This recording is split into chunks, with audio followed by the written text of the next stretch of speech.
I would openly say when a headhunter came and spoke to me about joining ABB, I was concerned. I had a bias about I didn't come from this industry, and it was the pulp and paper industry. I didn't know anything about it. Now, after 30 years, I understand a little bit about technology. But that bias that I had about can I really apply my knowledge and my experience either on the basketball court or in my college classes? And ultimately, the answer was yes, I could. That bias for me about can you really apply a finance and economics and a business background into a technical background?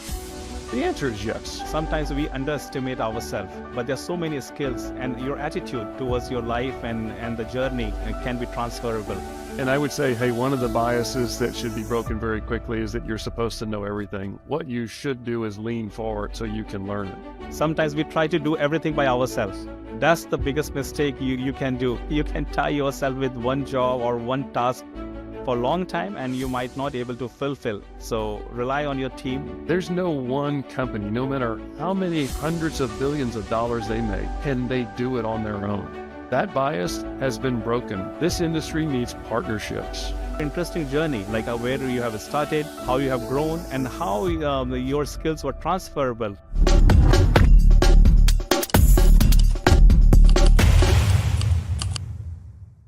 This is the Oil and Gas Breaking Bias show, where we are going to invite industry leaders to talk about their journeys and also technologies of tomorrow, in an effort to break some of the biases that might have formed around this energy industry. Hello everyone, I hope you are happy and healthy. I'm Anand Jha, and this is the Oil and Gas Breaking Bias show. You are listening to the mini-series on the journeys of leaders who have made big in this industry. And today I'm very happy because I will be joined by my friend and colleague, Troy Hobson, who is the Senior Vice President at ABB and currently leading a team of global account managers and segment managers for oil and gas industry.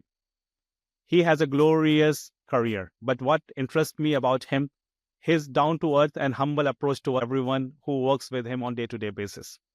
So I'm looking forward to talk more about his approach to his life and his career and also to this chemical oil and gas industry. So welcome, Troy. I'm really happy to have you here. Anand, thank you so much for the invitation. I'm looking forward to the conversation, and I appreciate very much your kind words. Those are not kind. Those are the actual words coming from my heart. So no, I'm looking forward to this conversation. We were talking about the approach of the industry and how you have made progress in your career. So I'm looking forward to learn from it, and also our listeners can learn from it if they are looking to make it big in this industry. Without wasting more time, can you walk us through your professional and personal journey so we can all learn from it? I surely will try, Anand. I appreciate the opportunity again. I have been. I think we all are on a journey.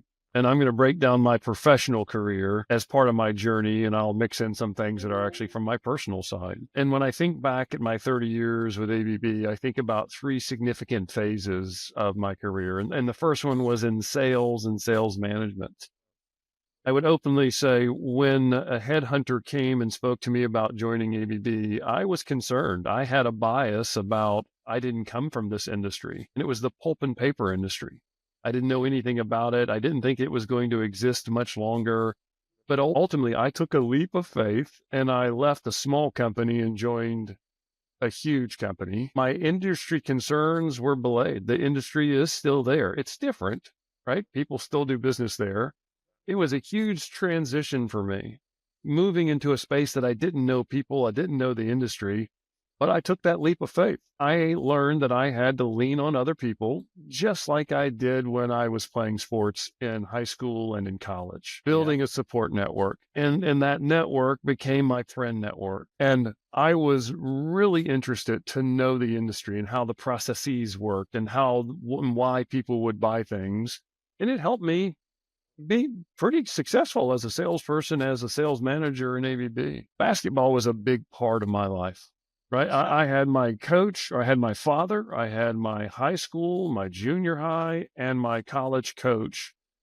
And I'm going to say they were all helping me. But what they were really doing, Anand, they were in my face. They were setting expectations, and then they were trying to help me be successful by pushing. Yeah, makes sense. And that we talked about how much you like that sport, and that sport also help you to shape to whoever you are today, you know. And also you not coming from the technical background and coming to this company in ABB, which is very much technical, whatever we do. So can you talk about a little bit that switch? How was your feeling at that time and what was going on in your brain to make that switch? Yeah. So my education from college is business and economics. Mhm. So I kind of understand value in numbers a little bit more than I do technology. Now, after 30 years, I understand a little bit about technology. But that bias that I had about can I really apply my knowledge and my experience, either on the basketball court or in my college classes, can I really apply that in the pulp and paper business trying to sell capital projects? And ultimately, the answer was yes, I could. But I also did it with a network. I did it with people. And the person that I replaced, I reached out to him within the first 1 or 2 weeks and said, could you come back and help me understand how you were positioning something and what the real value of it is versus the bits and the bytes of it? And there's a balance there. Now, I would tell you that guy came right back down to the location that he had just been promoted from. And he and I have built a lifelong friendship. We are Yeah. still friends today.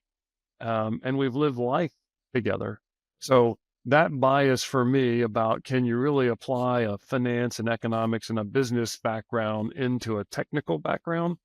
The answer is yes. I can't go and do the engineering. That's not what the license permits, but I can understand the value. So to me, it was a huge success in stepping into ABB with everything that I knew from the competitive world to what I knew about business and economics. Makes sense. I think it's a good learning for me and also all the listeners. So sometimes we underestimate ourselves, but there's so many skills and your attitude towards your life and the journey can be transferable. And I think Troy is a perfect example, like not coming from the technical background, but he made really good success. And continue that theme of success. Can you also talk about your journey to P&L manager and also your transition from US to Australia, how that Sure. went? Sure. Those were some other really big steps, really bigger leagues that I was trying to play in. Moving from sales and sales management, I was given an opportunity to manage a P&L, a profit and loss. It started off in the United States. And it was a huge amount of fun. And what that really means is it was a huge amount of stress. I was learning new things. I was sleeping less in a healthy way. It wasn't Yeah. crazy. I was leaning on now financial people. I was now leaning on marketing people. I had to learn other roles, other functions around the company so that I could help them be successful. I knew how to help a salesperson be successful, but I had to learn other jobs that were working for me. And that led to me moving to the next role was a general manager where I had 6 P&L managers working for me, which is a step by itself. But the real big step was I got to leave the United States and I got to move with my wife and my 3 daughters who were all below 8 years old to another country. And yes, they speak English, but it's another culture, it's another company, it's another country.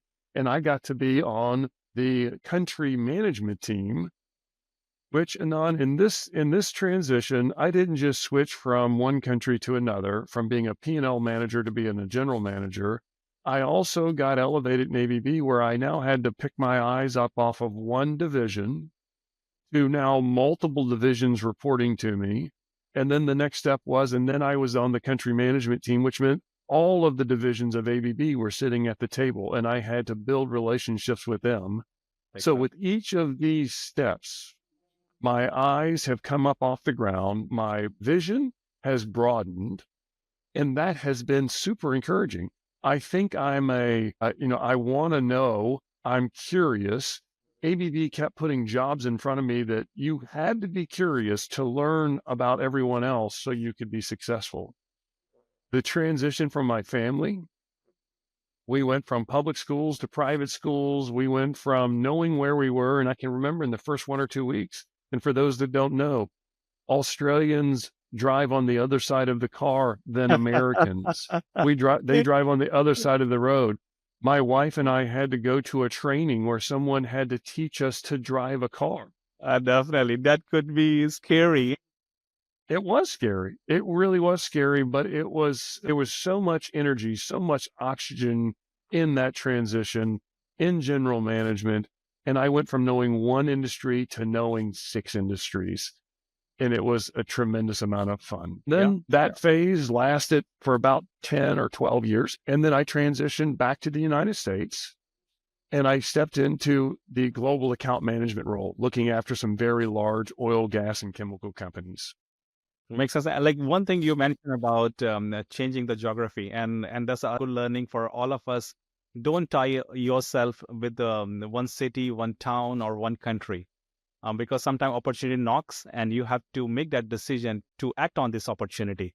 And that's a perfect example. Like when you change the country, it came with more responsibilities. It could be a little scary or challenging, but at the same time, you learn from it, and it helps you to develop you as a person. And this is what I have done in my career as well, going from India to Qatar, Qatar to Canada, Canada to US now. And every step helped me to grow as a person. And so really great journey, Troy, I can say that. Now, switching a topic here, going back to more on the industry side, as I said before, Troy is leading a team of global account managers and segment managers for chemical, oil and gas industry for ABB. So he's very much breathing chemical, oil and gas on day-to-day basis. So what changes do you see in this industry, Troy, that you can share with our listeners? What I would start with is the industry has been around for a long time and it's going to be around for a long time. Having the right skills and the right experiences, it does matter. Right. And I've grown up through ABB. I didn't come to ABB knowing everything that I know today. And I would say, hey, one of the biases that should be broken very quickly is that you're supposed to know everything. What you should do is lean forward so you can learn it. I think this is one thing I like to share. Sometimes we try to do everything by ourselves. That's the biggest mistake you can do. You can tie yourself with one job or one task for a long time and you might not able to fulfill. So rely on your team. That's a key messaging here. Sorry to interrupt, Troy, but I think that's very interesting. Like you talked about relying on the team and building people, building a trust around you to be successful. So I just wanted to highlight that thing.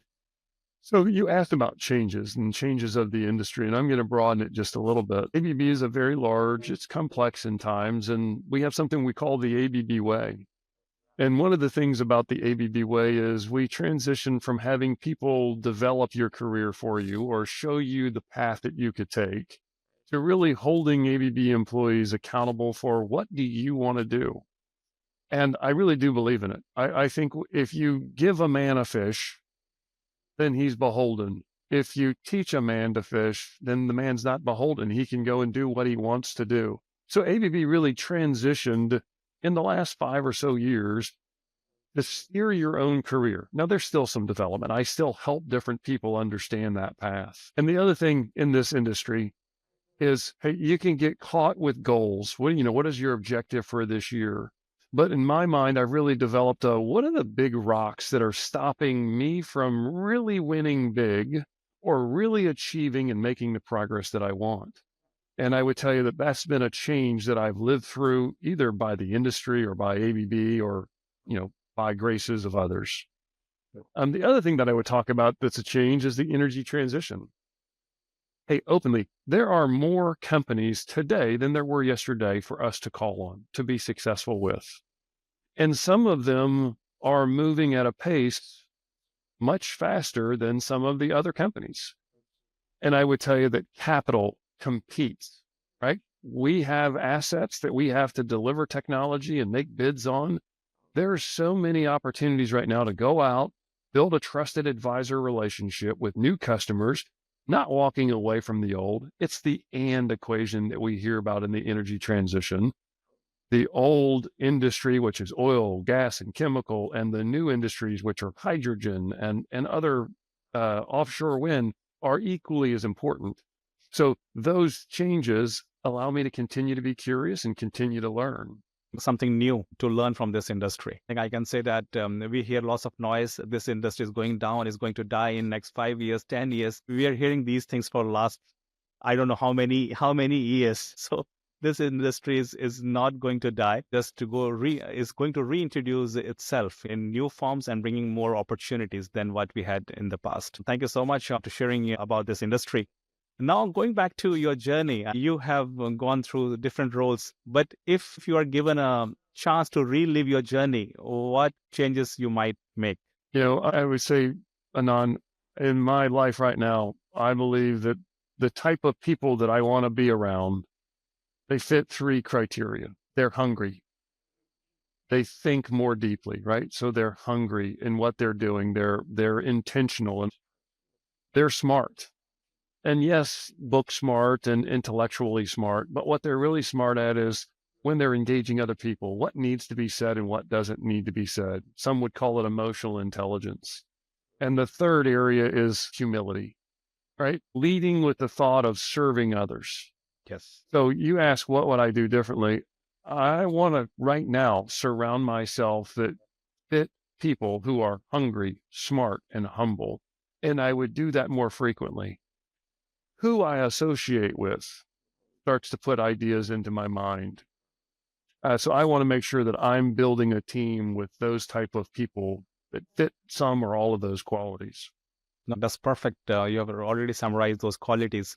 Actually, you have partially already answered my next question, but I will ask you, like, what could be the one advice that you want to give to someone who is looking to make big in this industry as a career or business? Well, I'm one voice, one opinion. But again, I have three areas that I would say you would want to focus on. And my first answer, and this is something that I do, is discipline.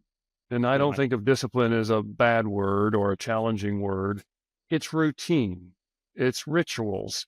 And I have certain rituals that I follow. What time do I wake up? What time do I go to bed? How much am I willing to do certain things? Self-control. And with each one of those little controlling arguments I get into with myself when I win, when I get that extra mile of jogging in, it helps me to know that my discipline is one of the foundations, right? So I would tell anybody that wants to be successful, you've got to have discipline in your life. The second one, and I spoke a little bit about it, is you've got to make choices. Not making a choice, some may not know this, is actually making a choice. So in my life, when I look at the different things that I can pick up and put on my shoulders to carry, I want to make sure that it's needed. It's part of my job or it's part of my family. I don't want to pick that thing up and put it on my shoulders if I don't need to carry it. So making good choices there. And I mentioned who I associate with, who I socialize with. That's also a choice that I would tell everybody. Aspire to be great, be around great people, or learn to be around great people. And the third thing, it's know what makes you happy. And you know what? I think there's a lot of work-life balance conversations, but what really matters to everyone is what's going to make you happy. For me, there's four things that make me happy. The fourth one is meaningful work. And I find meaningful work at ABB, calling on the oil and gas industry globally and building a team that thrives every day. And I'm trying to help them make great choices and define their own happiness.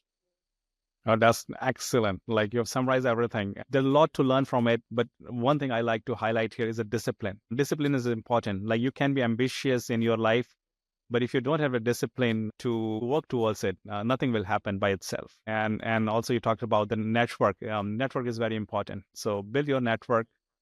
Don't try to the way around. Like, I have seen people try to overwhelm everybody reaching out to the LinkedIn or social media platforms. But when even you are doing that, try to be mindful, like, how you're growing your network. But it's very important to grow your network and also learn from it. Last not the least, I have to keep it the theme of this show. We talked about many biases, but if you have to think about one key bias that you see in the industry or people from outside, how they look or feel about this industry. So I mentioned a bias at the beginning of our conversation around do I have the intelligence? Can I apply what I've learned in college? And that was a bias that I broke, but I would tell you that there's still a bias. I have to keep breaking that bias when I go into different conversations. This industry is filled with very intelligent people. So that bias is never completely broken. So that's a bias. I would tell you that it never completely breaks. Understood. So it's still there. So it's still there. Like, It is still there. still there. Okay. It's still inside my mind. I still compete with myself every day. But hey, there's another statement at ABB, and I really like it. And I would tell you there's a bias. So the statement goes like this: if you want to go fast, go on your own. If you want to go far, go with a team. And the bias here is that you can take a new job and be successful on your own. And the analogy to that is that you can go out and play basketball on your own and be successful. You can't. You have to have a team around you. And I'll bring back in discipline. No basketball team wins without practice, right? You don't walk in and win 20 out of 25 games unless you're extremely lucky. You might have talent, but what you really have is discipline. It's constantly something you have to be developing. So I think the bias that I wanted to say is you're not going on your own. You're not going to succeed on your own. You're not going to find happiness on your own. You're going to do it as part of a team. And the oil and gas industry, here's a big bias. There's no one company, no matter how many hundreds of billions of dollars they make, can they do it on their own. That bias has been broken. This industry needs partnerships. And yes, we're all vendors, we're all suppliers, we're all OEMs, and we're trying to succeed. We are better together, and we will go farther together as an industry. So when you're thinking about how do you develop yourself and the industry that you're in, well, the industry is your community, and you need to participate, be it with a competitor or someone you never know, like they're on your team and you're trying to go farther and farther with them. The bias that I would break is individual contributors aren't going to move us forward. It's us together as a team will move us forward. That's a great learning. And I see this thing, the community is moving towards more inclusive than what it used to be. And I think that's a really great opportunity to break many of the biases that we just talked about it. So thank you so much. We have to stop now. We can go through this conversation for many more hours, but we have to stop. Thank you so much for all the learnings and also sharing your interesting journey, like where you have started, how you have grown, and how your skills were transferable. They might not be from the same industry, but you came as an outsider, but you have made it big. I clearly see we can all learn from it. So with that, anything to say, Troy, to our listeners here? Thank you for the opportunity to be here, Anand. I always enjoy our conversations. Thank you so much, Troy. So with that, that's it for this week. Keep listening, the Oil and Gas Baking by Show. We'll meet next week again. Thank you. Have a great day.